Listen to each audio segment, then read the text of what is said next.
BPL এর উদ্বোধনী ম্যাচে অলমোস্ট 400 রান হয়েছে।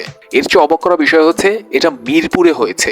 এটার চেয়েও বেশি আবার অবাক করা বিষয় হচ্ছে এরকম একটা তক্তা পিচে, এরকম একটা ব্যাটিং পিচে নাজমুল হোসেন শান্ত ডাক মেরেছেন। দুর্বার রাজশাহীর জন্য তো অবশ্যই এটা কষ্টের বিষয়, এত রান করেও তাদেরকে হারতে হয়েছে, কিন্তু কিছু করার নেই, আপনাদের এটা মেনে নিতেই হবে, কারণ আপনাদের দলে কোনো বলারই নেই। তাসকিন আহমেদ ছাড়া আমি তো কোনো বলারই খুঁজে পাচ্ছি না আপনাদের দলে, তো এত বড় রান করে হারতেই হবে, এটাই স্বাভাবিক। তো বিপিএল এর উদ্বোধনী ম্যাচে শুরুতে টস জিতে ফিল্ডিং এর সিদ্ধান্ত নেন ফরচুন বরিশালের ক্যাপ্টেন তামিম ইকবাল।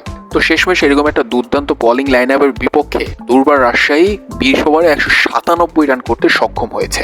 আর এই রানগুলো কে করেছে? বাংলাদেশি ব্যাটাররা করেছে। এনামুল হক বিজয় এবং ইয়াসির আলী রাব্বি।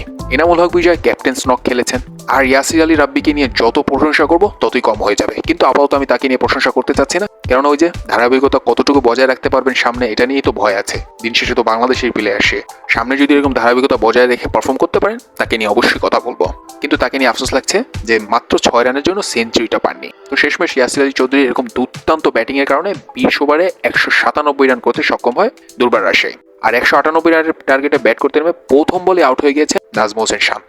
এর চেয়ে অবাক করা বিষয় হচ্ছে তিনি কার বলে আউট হয়েছে? জিসান আলমের বলে। তো তাকে নিয়ে আপাতত কিছু বলতে চাই না, কেননা তাকে নিয়ে বলতে গেলে ভিডিওটা লম্বা হয়ে যাবে। তো ফরচুন বরিশালের একের পর এক উইকেট পড়তে থাকায় একটা পর্যায়ে মনে হচ্ছিল ফরচুন বরিশাল এই ম্যাচটা বড় ব্যবধানে হেরে যাবে। তামিম, হৃদয়, মুশফিক সব আউট হয়ে গিয়েছিলেন, কিন্তু এরপরই খেলা শুরু হয়েছে ফরচুন বরিশালে। তারা যে কেন বর্তমান চ্যাম্পিয়ন একটা দল সেটা প্রমাণ করে দিয়েছে।